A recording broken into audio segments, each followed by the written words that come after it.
expert, while I was just a rural woman with only a high school education. We had been married for 40 years, and for 35 of those, Alan had been unhappy with our marriage. After his sudden death, I finally gained control of the remote and of my own time.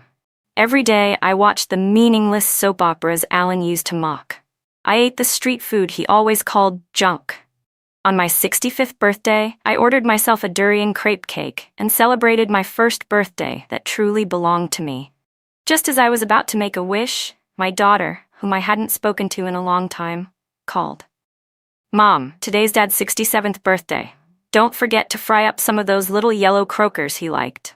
Oh, and Uncle and Aunt already went to the cemetery, so you don't need to go. Otherwise, Dad might not be happy down there."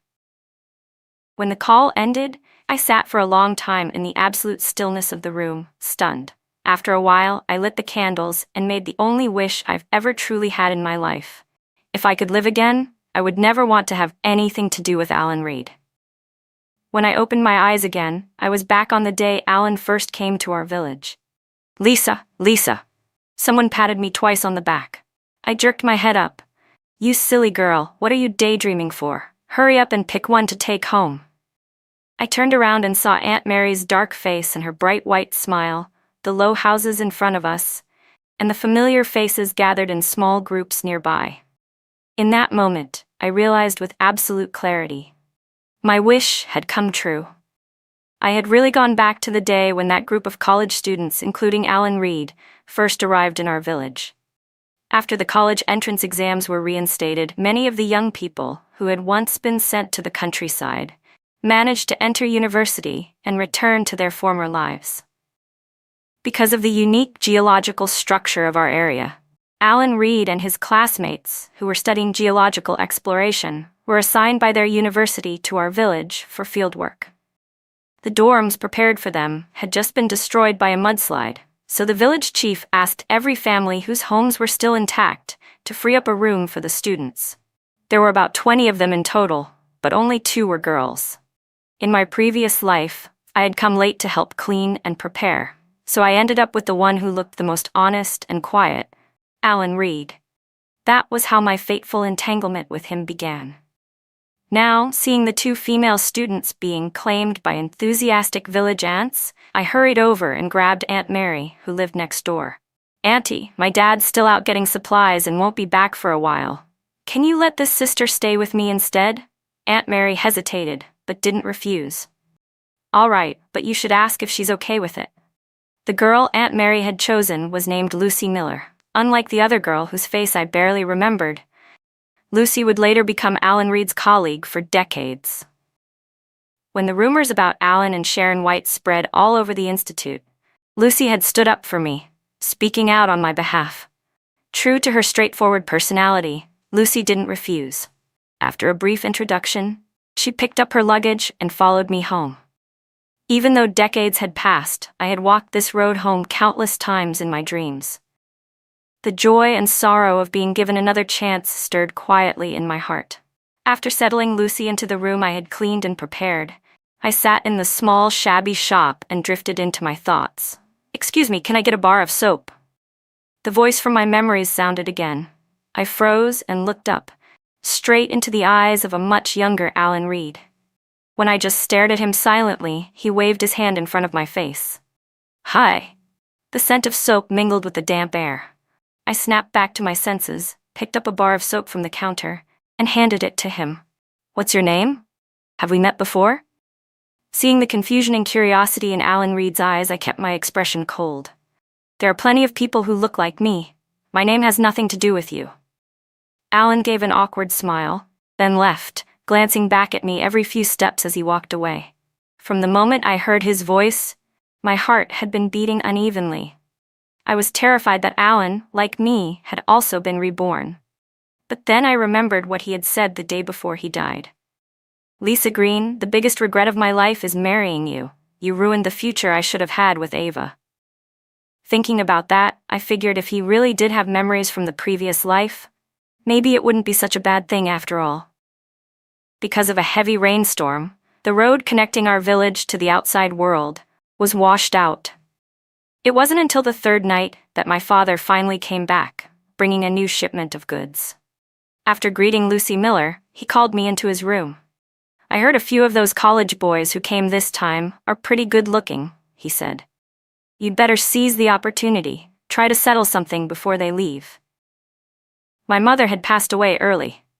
My father turned down 7 or 8 women who wanted to become my stepmother, and raised me on his own. Maybe because of that, he always saw me as a child. Or maybe he just couldn't bear the thought of me marrying and leaving home too soon. But after all the girls my age in the village had married and had children, he started to worry about my marriage. The new marriage law had just gone into effect at the beginning of the year, and I had only turned 22 months earlier. During that time, my father had every matchmaker from miles around, but he didn't like a single man they introduced. In my previous life, because Alan Reed was staying in our house, my father happened to return from a supply trip and saw him helping me clean the yard. When he learned that Alan was educated, capable, and came from a city household, with an older brother serving in the military, he became very interested. After that, he started creating opportunities for us to be alone together. Alan had never been in a relationship before, and during his stay in the village, he fell ill once. I was the one who took care of him the whole time. Not long after his group returned to school, Alan brought his parents to our home to propose.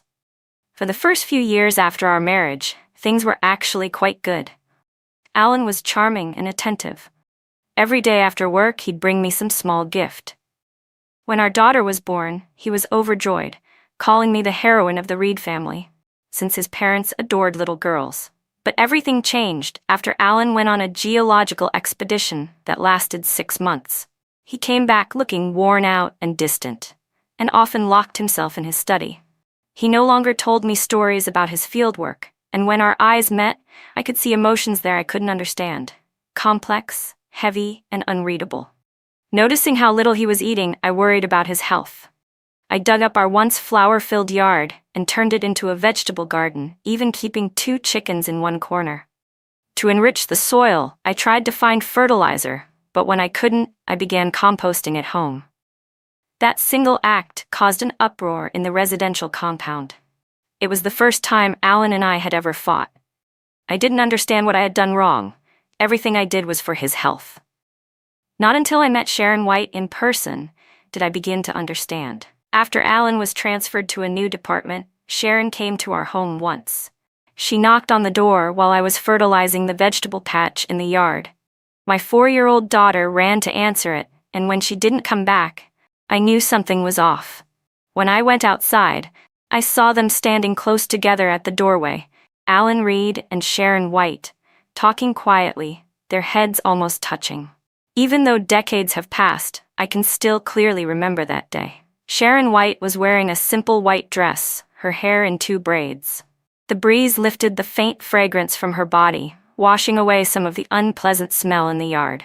Suppressing the strange feeling in my chest, I wanted to invite her into the house, but before I could even speak, Alan Reed covered his nose and grabbed Sharon's arm, pulling her back a few steps. "Can't you smell how awful it is here? And you still want to invite someone inside? Aren't you ashamed?" My daughter covered her nose too. She wanted to come closer but hesitated, whispering shyly, "Mommy stinks, but Auntie smells good."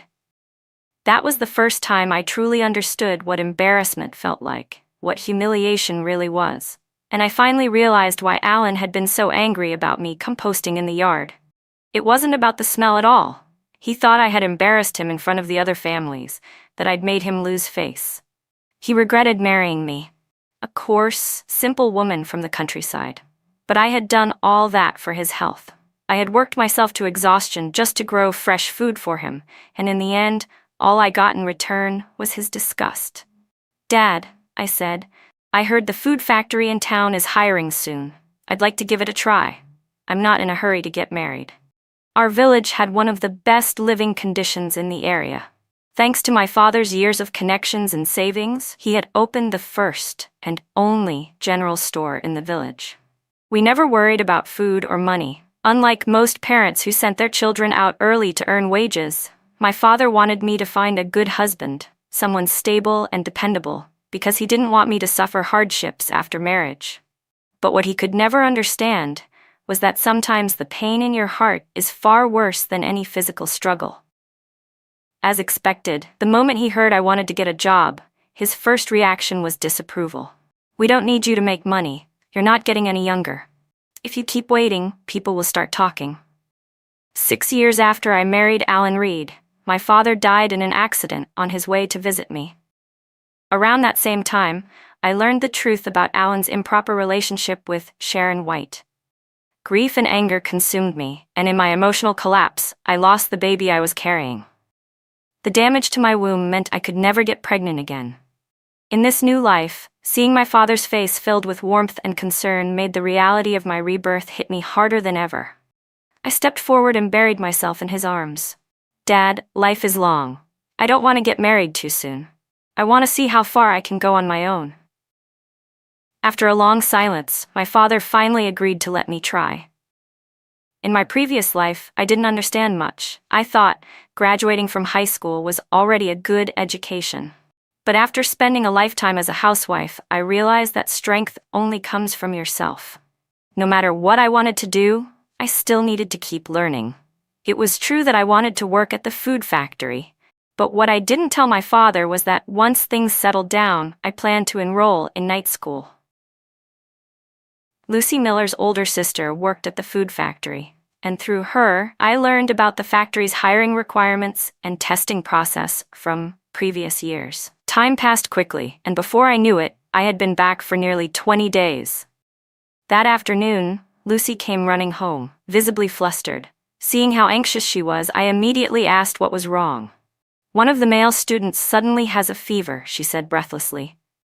"I brought some medicine with me when I came here. Let's see if any of it helps." Before I could respond, Lucy grabbed a small bag and hurried out the door. A bad feeling crept into my chest. I glanced at the calendar, and sure enough, it was the exact same day that Alan Reed had fallen ill in my previous life. Back then, I had already started to develop feelings for him, thanks to my father's constant encouragement. That morning, I had noticed something was off the moment Alan woke up. The first time around, my father and I had rushed Alan Reed to the hospital together. But this time, Alan was staying at old Grandma Zhang's house in the village. She was elderly and lived with her unmarried, disabled son. Both of them struggled to take care of themselves, so of course, they didn't notice when Alan fell ill. Pulling my gaze away from the calendar, I forced myself to put the thought aside. When Lucy Miller came back later, she brought up Alan's condition herself. "Good thing the villagers had experience," she said. "They realized he'd been bitten by a rat. The doctor said if we'd been even a little later, getting him to the hospital, it might have been too late." Although I resented Alan, it wasn't to the point where I wished him dead. I just listened quietly, treating Lucy's account of the day as something to pass the time. The next day was the food factory's recruitment day. I got up early and went into the city. After finishing the written exam, I walked around for a bit before heading home in the afternoon. When I saw Alan, I was taken aback. He was standing at the bus stop waiting, his face pale and his whole body weak and unsteady. As soon as I got off the bus, I gave him a quick glance, then looked away and started walking home. But Alan's next words made me freeze in place. "Lisa, you came back earlier today, didn't you? You knew what was going to happen to me. Why didn't you warn me? Do you have any idea I almost died yesterday?" I turned to look at him, puzzled. "Are you talking to me? Who's Lisa?" Before Alan met Sharon White, he used to call me Lisa in a soft, affectionate tone, but after he fell for Sharon, he stopped using it altogether. From then on, he either called me by my full name, Lisa Green, or addressed me coldly as Mrs. Reed. When I looked at him, confused, and asked what he meant, he didn't believe a word I said, but he couldn't explain why either. He could only stand there, watching helplessly as I walked away. After that day, I made an even greater effort to avoid contact with any of the university students except for Lucy. When the food factory posted the written exam results, I went into the city again. Seeing my name on the list of candidates who had passed, I finally breathed a sigh of relief. The interview was scheduled for 2 days later. When I got home, I brought some pastries I'd bought in the city to Lucy's room to thank her and her sister for their help. She accepted them awkwardly, her cheeks slightly pink. "Lisa, you're too polite. Tomorrow I'll call my sister and ask her what to expect during the interview." "That's exactly what I was hoping you'd say," I told her with a smile. What I didn't expect was that when Lucy made that call, Alan Reed overheard her. On the morning of the interview, he intercepted me on my way to the bus stop, blocking my path. "Lisa Green, why are you pretending you don't know me? Things weren't like this last time. You've never worked a day in your life. You won't be able to handle this kind of job." Alan's voice was loud enough to draw attention from the people already on the bus. Feeling all those curious eyes on me, I frowned and shoved him back. "Are you out of your mind? What nonsense are you talking about? If you keep harassing me, I'll call the police and report you for indecent behavior." In those days, being accused of harassment was a serious crime. Even though Alan hadn't actually done anything inappropriate, my firm tone and the presence of so many witnesses left him no way to defend himself. People who had assumed Alan and I were close immediately changed their expressions. Seeing that, Alan could only swallow his anger and step aside, watching as I boarded the bus and rode away. Later, someone must have mentioned the scene to my father. When I got home, he said, "Don't worry, sweetheart. I went to speak with Alan's supervising professor. As long as I'm around, no one will dare bully you." I hadn't been afraid at all, but hearing him say that still filled me with warmth. Maybe being given a second chance was heaven's way of rewarding me a little extra. I passed the interview smoothly and completed all the paperwork for my new job. The food factory had dorms for employees, but new hires weren't eligible to stay there yet. Fortunately, with Lucy Miller's sister helping me, I managed to rent a small room near the factory. The rent was cheap, and even after paying for it, I still had plenty left from my monthly salary.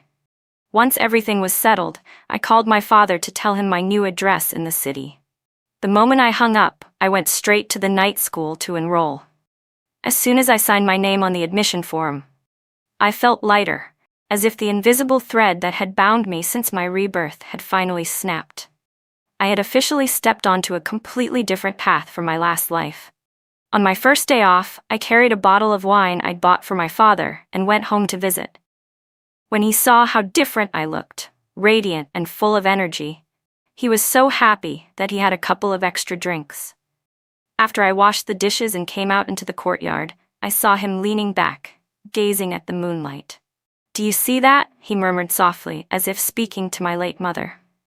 "Our daughter's grown up, don't worry, as long as I'm still here, I won't let anything hurt her." Lucy, who was leaning against the doorframe, heard him and whispered to me, "Your dad's the most devoted man I've ever met. I hope someday I can find someone who loves me that much." I smiled, but didn't respond. Once, I had wished for the same thing. That's why I'd been so happy when Alan Reed and I first confessed our feelings for each other, so sure that love would last forever. And when I later discovered his betrayal, I had refused to believe it. Even though my father's devotion to my mother had made him the subject of gossip for years, I'd grown up surrounded by that kind of love and loyalty.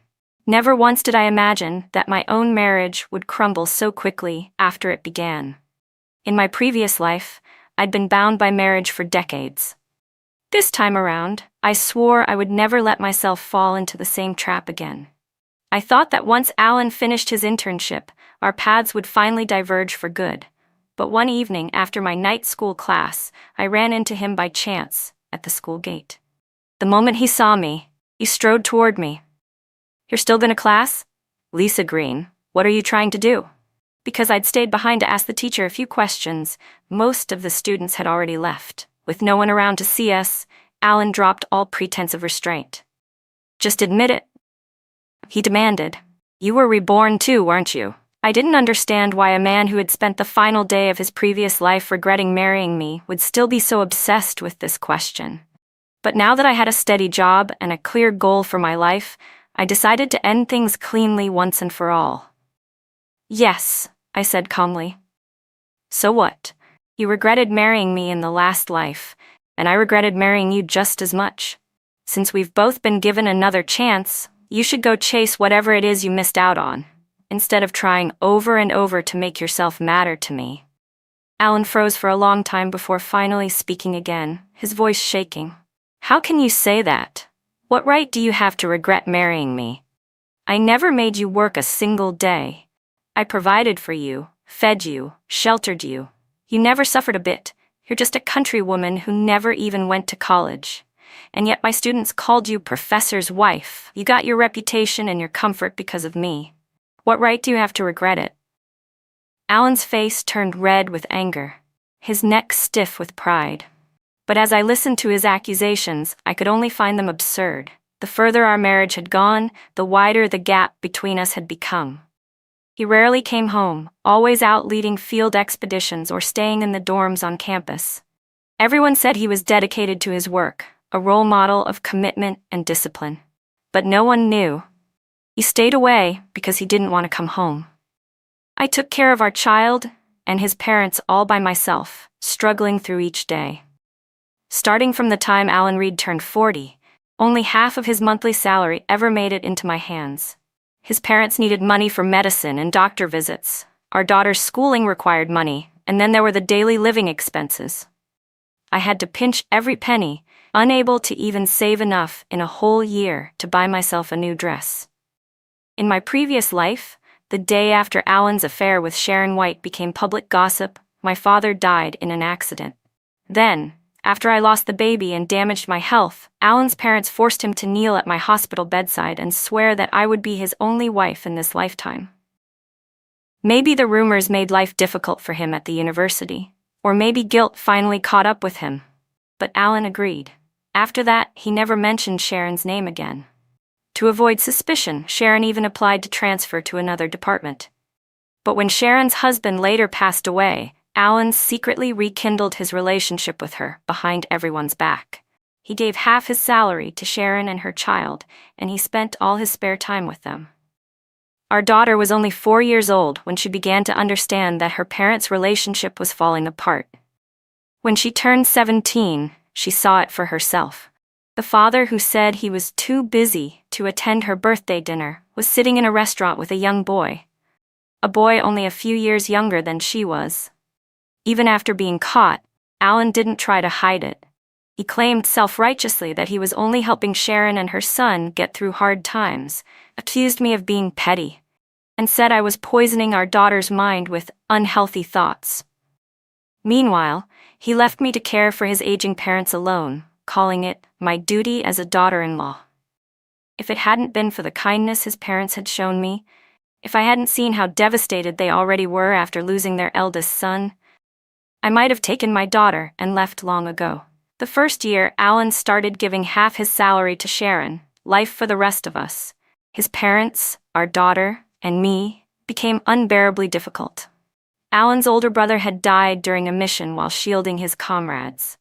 His widow took half of the compensation money and remarried with their child.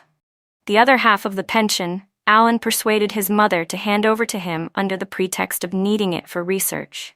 At our hardest time, the 4 of us spent a whole week eating nothing but thin porridge, so watery you could barely see a grain of rice, and coarse corn buns.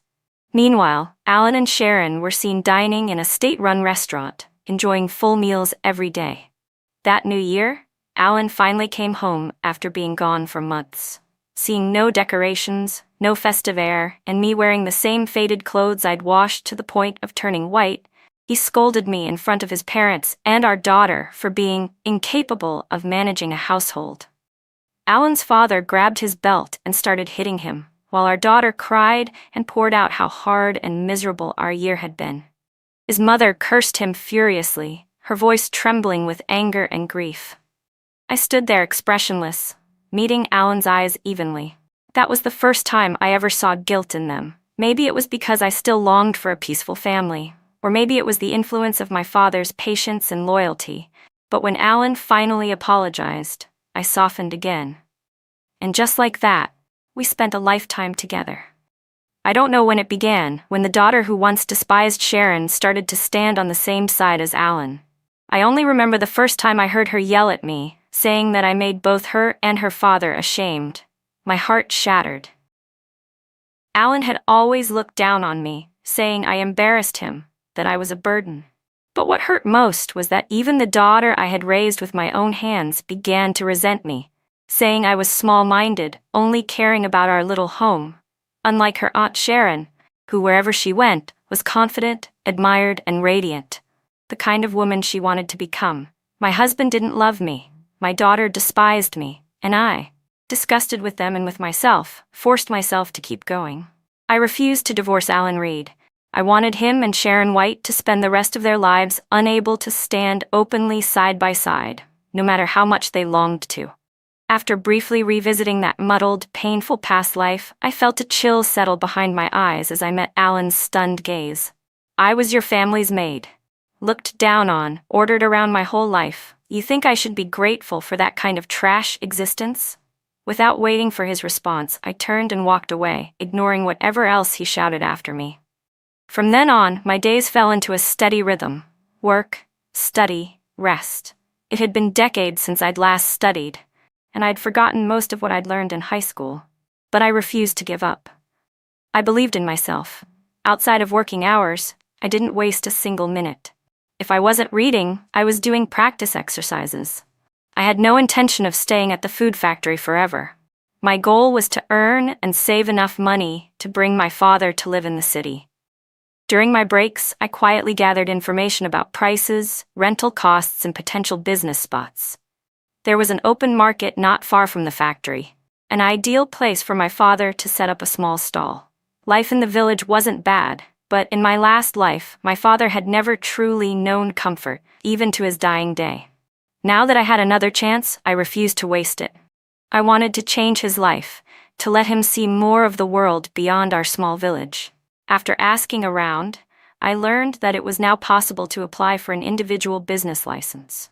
So on one of my days off, I went back home to discuss it with him. At that time, the government neither supported nor prohibited small private businesses, so to be cautious, I wanted to see if he could find someone to help with the paperwork. When I told him my plan, my father was silent for a long time. Worried he might not agree to move to the city, I decided to play my strongest card. "Dad," I said, "I'm planning to take the college entrance exam next year. I've been going to night school every day.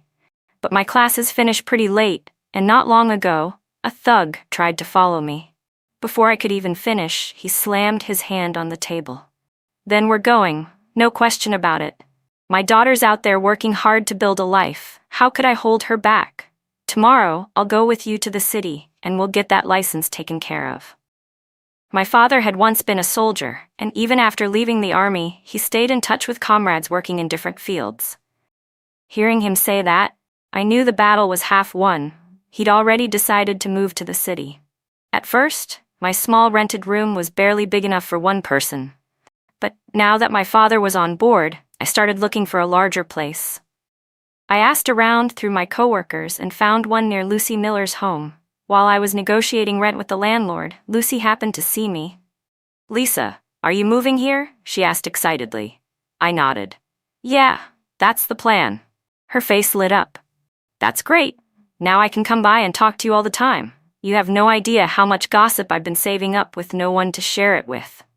People back then were generally more reserved. They kept things bottled up. Lucy, 2 years older than me, had already shared plenty of stories back when she stayed in my home, mostly about her classmates and her sister. She'd said her sister didn't like listening to her chatter, and she couldn't find anyone else to talk to. Without Alan Reed in my life, everything seemed to move forward so smoothly. My father successfully obtained the business license, and by the 5th month since I'd returned to this time, he officially moved in with me in the city. He didn't shut down the small shop in our village, though. Instead, he left it in the hands of someone he trusted to manage it. He already had plans of his own. Once the license was in place, he wanted to rent a small storefront and start fresh in the city. My father had retired from the army through a business discharge, and when he left service, the government gave him a small sum of money. Over the years, he had managed that money carefully and resourcefully, so when it came time to open a shop in the city, he at least had some confidence. But after asking around and learning about the high rent prices for storefronts and the challenges of doing business in the city, his enthusiasm began to fade. That was when I handed him all the money I had saved and told him my plan. "Dad, don't worry too much about the money. I'm planning to leave my job. That way, we'll have enough to start the shop, and I'll also have time to help you." My father was skilled with his hands, and with what I'd learned from my past life, I suggested that he start with a small snack shop. The concept was a bit ahead of its time, and with affordable prices, the shop immediately drew people's attention. That the business might interfere with my studies, my father hired someone to help once things stabilized, urging me to focus entirely on preparing for my exams. During this period, Lucy Miller brought me plenty of gossip, among them news about Alan Reed. "Remember that guy who got bitten by a rat?" she asked one day. I nodded silently. Lucy continued, "No idea what's gotten into him. A while ago, he insisted on joining a newly formed geological exploration team in the neighboring province. He'd only been there for less than a month before he suddenly demanded to come back. Our teacher had originally arranged a good position for him, but now every time his name comes up, the teacher just shakes his head." The place Lucy mentioned happened to be Sharon White's hometown. So, it seemed Alan was trying to recreate his past, planning to meet Sharon earlier this time. But for some reason, he ended up coming back instead. A few days later, Lucy shared more gossip, and piecing it together with my memories from my previous life, I finally understood the full story. In my last life, when Alan met Sharon, he was already somewhat accomplished. Sharon, ignoring the fact that he was married, had approached him willingly, hoping to secure herself a better life. But in this life, Alan was nothing more than a freshly graduated college student. No power, no money, no influence. When he found Sharon, she happened to be walking with another man. Alan didn't think much of it, assuming Sharon would still act toward him as she had in the past, gentle and charming. What he didn't know was that the man was Sharon's childhood sweetheart. Alan's sudden intrusion ruined their rare chance to spend time together. When he tried to persuade Sharon to leave with him, she refused, and both she and her companion harshly rebuked him. Alan believed Sharon just didn't recognize him yet, that she hadn't seen the brilliance he would one day show in his work.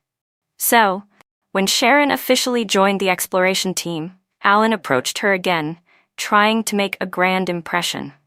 But this time, Sharon reported him to their supervisors. The newly formed exploration team was small, and everyone there knew one another. Naturally, they couldn't stand Alan's arrogance or self-importance. He was ostracized to the point where he could no longer function there, and eventually, his university instructors had to transfer him back. That winter, several snowfalls blanketed the city. The roads were icy, and everyone walked carefully to avoid slipping. Worried that my father might fall on his way to pick me up, I told him not to come, and that I'd walk home with a classmate who lived nearby. After class that day, I heard people whispering that someone was standing outside the school gate, nearly frozen solid, refusing to leave. My heart tightened. I feared it might be my stubborn father. I hurried outside, pushing through the crowd. When I caught sight of the man standing there, snow piled thickly on his shoulders, I exhaled in relief. It wasn't my father. I was just about to head home when I heard someone call my name. I turned around, and to my shock, that half-frozen man was struggling to walk toward me. When the figure was about 2 meters away, I finally recognized the ice sculpture. It was Alan Reed. Snow had gathered thickly on his shoulders, and even his eyebrows and eyelashes were crusted with ice. "What do you want now?" I asked coldly. Hearing the chill in my voice, Alan rubbed his face hard, his breath shaky. "Lisa, please. Let's talk." It was freezing out, and the last thing I wanted was to waste time on him in the cold. I didn't even bother to look at him again. I turned and started walking home. Alan tried to step forward to grab my hand, but the ground was slick with ice. He slipped and fell hard, sliding several feet before coming to a stop. Some passers-by rushed over to help him up, but he could barely stand, clutching his waist with a grimace. "Lisa Green," he stammered through chattering teeth. "Aren't you going to help me?"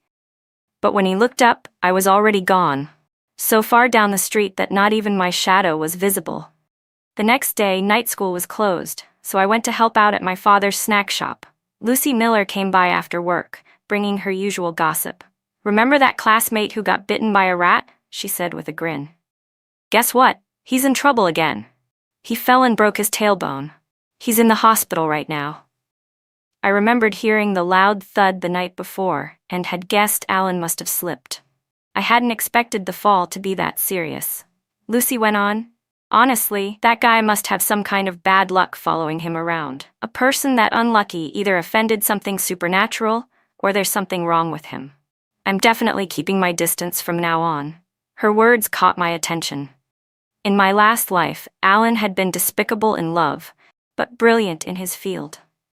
His colleagues and students all respected him. If this life's Alan had followed the same path, humble, steady, focused, he would have reached the same heights again.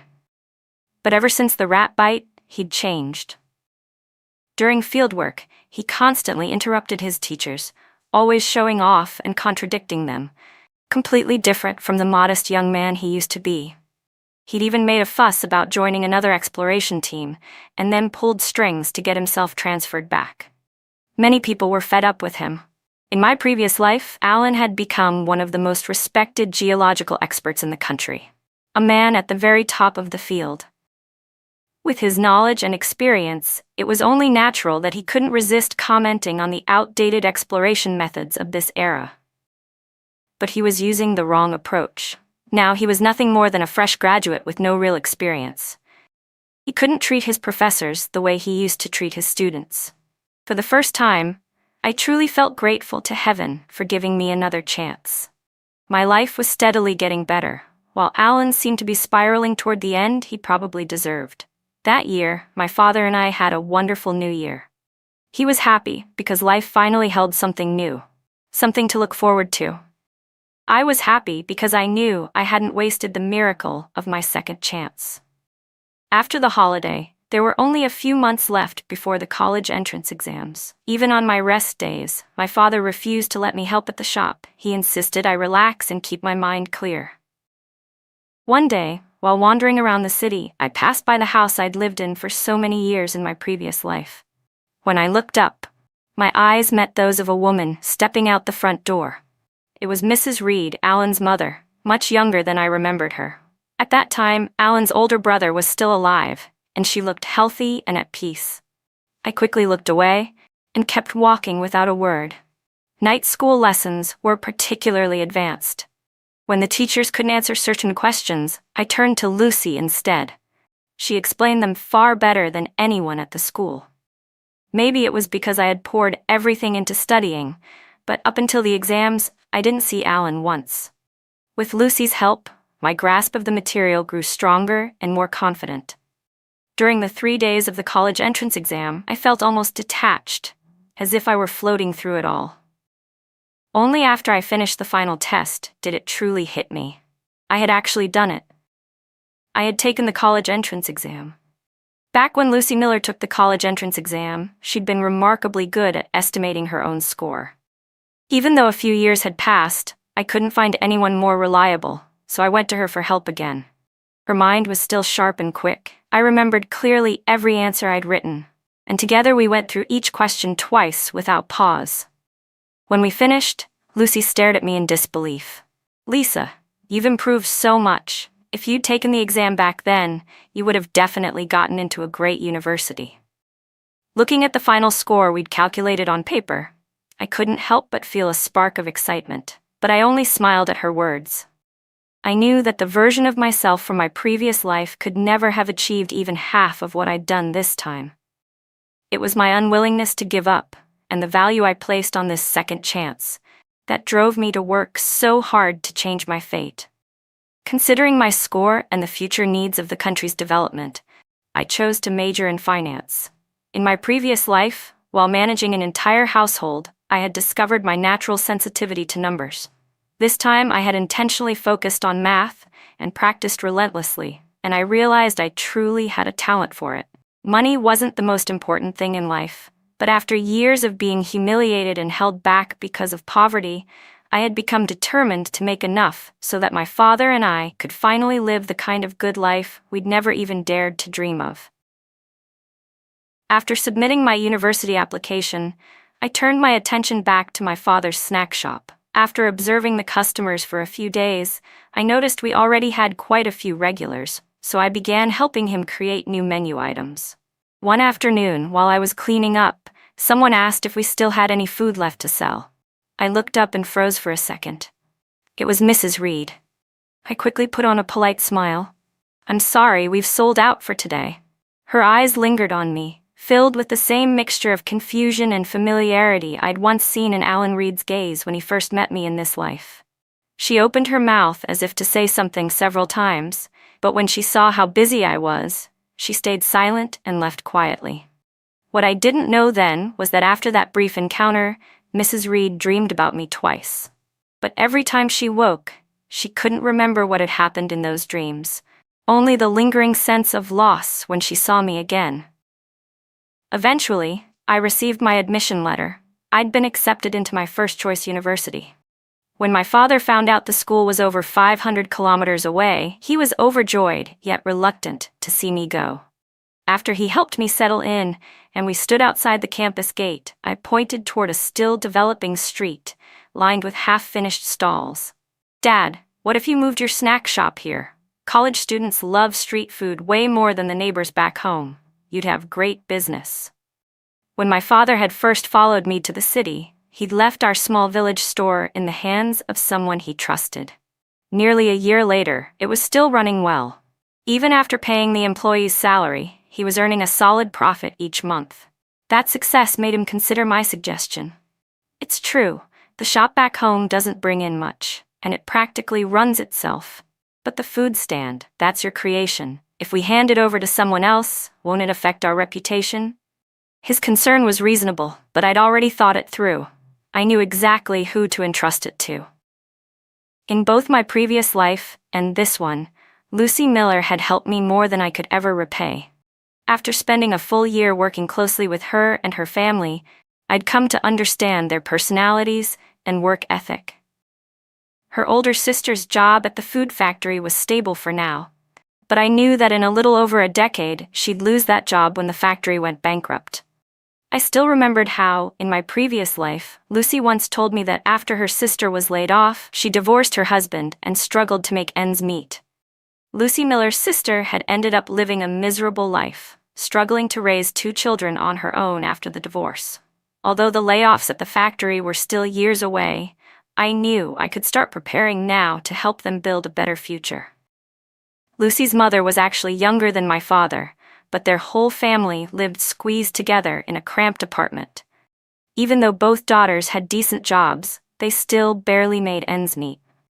I had never been sure how to repay Lucy for everything she'd done for me, but the moment I saw the small food street outside my university, an idea took shape in my mind.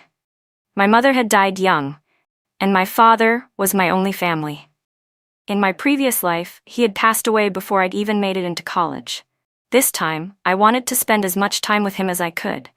My father knew how much Lucy and her family had helped me, finding work, preparing for exams, everything.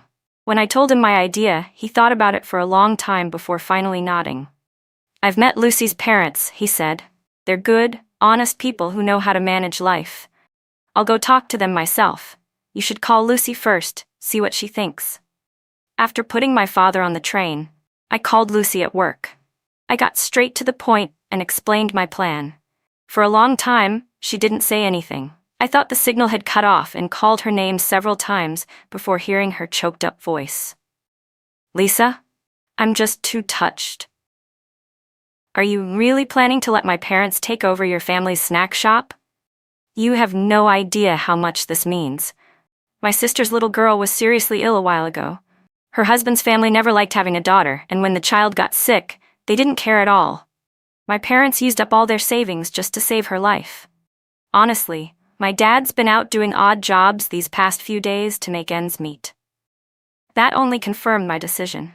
Part of the reason I'd wanted to help Lucy's family was because her parents reminded me so much of my own father. They never favored sons over daughters, and treated every child with equal love and sacrifice, even if it meant living a hard life themselves. Before I could bring up the profit-sharing arrangement I'd planned, Lucy spoke again. "Don't worry, Lisa. My parents would never leak your family's recipes. they'll just help your dad run the shop and take a normal salary. You focus on your studies. We'll make sure the business keeps thriving." With Lucy acting as the bridge between us, my father quickly reached an agreement with her parents. After teaching them all his recipes and methods in detail, he handed over the shop keys to Lucy's mother.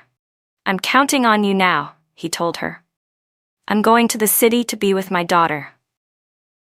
By the time Lucy told me about this conversation over the phone, my father was already on the train heading my way. While he'd been back home, I had rented him a place in the city and prepared everything he'd need for his new food stall: the cart, the utensils, the supplies. And just like that, in the first month of my university life, my father's new stall, Neighbor's Snacks, became the most popular food stand outside the campus. I hadn't expected to ever see Alan Reed again, but somehow he found out which university I was attending. One evening, as I was about to leave campus to help at the stall, he appeared at the gate and blocked my way. At first glance, I almost didn't recognize him. The man standing in front of me barely resembled the one I'd once spent a lifetime with. Before we married, Alan had been a clean-cut college student. After marriage, he'd never had to worry about meals, clothes, or chores. Everything was taken care of for him. Even when he grew old, he was meticulous about his appearance, a neat and proper old man. But the man before me now, his beard was unshaven, dark circles ringed his eyes, and his clothes were filthy, the collar and cuffs stained with grime. "Lisa," he said hoarsely, his voice trembling, "I was wrong. I finally understand what a bastard I was in our past life. Please forgive me. Give me another chance. I want us to live a good life together." A few days ago, I called Lucy Miller, and she told me about Alan Reed's recent situation. About a week earlier, a woman had shown up at his workplace looking for him. The moment they met, Alan's face changed completely. No one knew what she said to him, but the two of them started arguing loudly, right at the front entrance. Alan had already fallen out of favor with most of his colleagues, so normally, if no one reported it, the whole incident would have just blown over. But somehow, word reached the higher-ups. His supervisor, who'd long been displeased with him, seized the chance to issue a disciplinary warning. Afterward, Alan completely lost control. He kept muttering to himself, "Impossible. It can't all be fake," and then was fired by the department head. From what Lucy told me, I could guess why Sharon White had come looking for Alan. Perhaps she had realized her childhood sweetheart wasn't the right man for her after all. She had always been good at manipulating men. Maybe she thought of Alan, who had once been obsessed with her, and came back to use him again. But the Alan she met this time wasn't the same man as before. The sudden contrast between her expectations and reality must have shattered him. Even now, as I looked at Alan standing in front of me, I could see something deeply wrong in his eyes. His spirit was unstable, his emotions erratic. Glancing around at the busy street filled with passers-by, I shifted my footing slightly and said quietly, "Alan, we've both been given a second chance. Let's stop torturing each other. I already wasted one lifetime on you. This time, no matter what happens, I'll never let myself get tangled up with you again." Alan suddenly let out a choked sound and struck his own face hard. "I'm a bastard. It's all my fault. I didn't cherish you when I should have. Lisa, what will it take for you to forgive me?" His loud voice began to draw stares from the people nearby. My heart sank. I couldn't let him destroy the life I'd built for myself. Just as I was trying to think of a way to end the scene, a man's voice came from behind me. "Who the hell are you? Why are you saying such disgusting things in public and slandering my girlfriend's name?" It was Chris Walker. His sudden appearance and his words caught me completely off guard. Alan froze, staring at Chris before slowly turning his gaze back to me. "Lisa Green? Who is he? You're my wife. How can you be involved with another man?" The semester had only just begun, and not many people at the university knew me yet, but everyone knew Chris. As the student council president and my direct superior, he naturally drew attention wherever he went. Now, with a love triangle unfolding in public, students began to gather, whispering. Flustered and furious, I instinctively wanted Chris to stay out of it, but he stepped forward instead. "Don't worry, Lisa," he said calmly. "I've seen men like him before. As long as I'm here, he won't lay a finger on you." Then, raising his voice so the crowd could hear, he faced Alan squarely. "You're harassing her in public and spouting nonsense. Who exactly do you think you are?" His clear, firm tone made the onlookers murmur among themselves. The strange looks people had been giving me shifted instantly into disapproval directed at Alan. Alan's face flushed with anger. "Lisa Green, tell them yourself. Are you really going to pretend you don't know me?" In this life, apart from his short research stay in my village years ago, Alan and I had no connection whatsoever. No one here knew that we had once been husband and wife in another lifetime. So I widened my eyes, putting on a panicked expression, and shouted hoarsely, "I don't know you. You keep showing up and saying crazy things. What do you want from me?" "I told you, if you keep harassing me, I'm calling the police." The school security guard, who had been watching the growing crowd, arrived just in time to hear me say, "harassment" and "police." Without hesitation, he turned and sprinted toward the nearby police station. Moments later, 2 officers came running back with him. The moment they appeared, the noisy crowd fell silent. Alan stared at me in disbelief. "Lisa, you're serious? You'd call the cops on me? I'm a professor. You a peasant woman who got lucky enough to marry me. You should be grateful." I didn't need to say another word. The officers had already stepped between us, and the disgusted looks from the crowd said everything that needed to be said. The moment Alan Reed shouted those words, everyone around could tell there was something seriously wrong with him. The police quickly stepped in and led him away from the crowd, but Alan kept turning his head back toward me, shouting at the top of his lungs, "Lisa, tell them to let me go. I'm your husband. You can't do this to me." Chris Walker spoke up firmly, his tone calm but commanding. "As everyone can see, this man's clearly unstable. Nothing he says can be trusted. Please, everyone, don't misunderstand or spread rumors about her." Chris was highly respected on campus, so the moment he spoke, the tension eased. People in the crowd began murmuring their support. "Don't worry, we get it. Lisa's the one being harassed here. Yeah, no one's going to hold this against her. I'll remember that guy's face. If he ever comes back to bother you, just shout. We'll help you." As the crowd gradually dispersed, I watched Chris walking at the back. His composure, the quiet authority in his voice, it made me pause. Then he turned to me, his expression soft but serious. "Lisa, about what I said earlier, what do you think?" I froze, realizing he was referring to the words he'd used to defend me, calling me his girlfriend. My face flushed hot. "I know you were just helping me," I stammered quickly. "Don't worry, I won't take it the wrong way or tell anyone." He shook his head gently, cutting me off. "That's not what I meant." His lips curved into a faint smile, but his gaze held an unmistakable sincerity. "Lisa, from the moment I first saw you, I liked you. Would you let me have the chance to take care of you?" For a moment, my heart stopped. 2 lifetimes, and this was the first time anyone had confessed to me so earnestly. I panicked a little, unsure what to say. My mind went blank. Seeing my awkward silence, Chris smiled again, his voice softening. "You don't have to answer right now. Take your time. I can wait." By my sophomore year, my father had managed to rent a small storefront just across from the university. Around the same time, with the help of my professors and Chris, I started a small side project. It ended up earning me a decent amount of money, quite a lot for that era. When Chris confessed to me for the 3rd time, I finally said yes. Unlike Alan Reed, he respected me. He gave me space to grow and supported me in every way he could. When I was tired, he was there with quiet strength, never demanding, never controlling, just steady, reliable warmth. As for Alan, one day I overheard the campus security guard mention him. They said his family had taken him back home, then sent him to a mental hospital. Every tear that falls today might just be the debt of a past life. Once they made someone cry, now it's their turn to suffer. But tell me, how many tears does it take to pay for a broken promise? You're listening to Tiny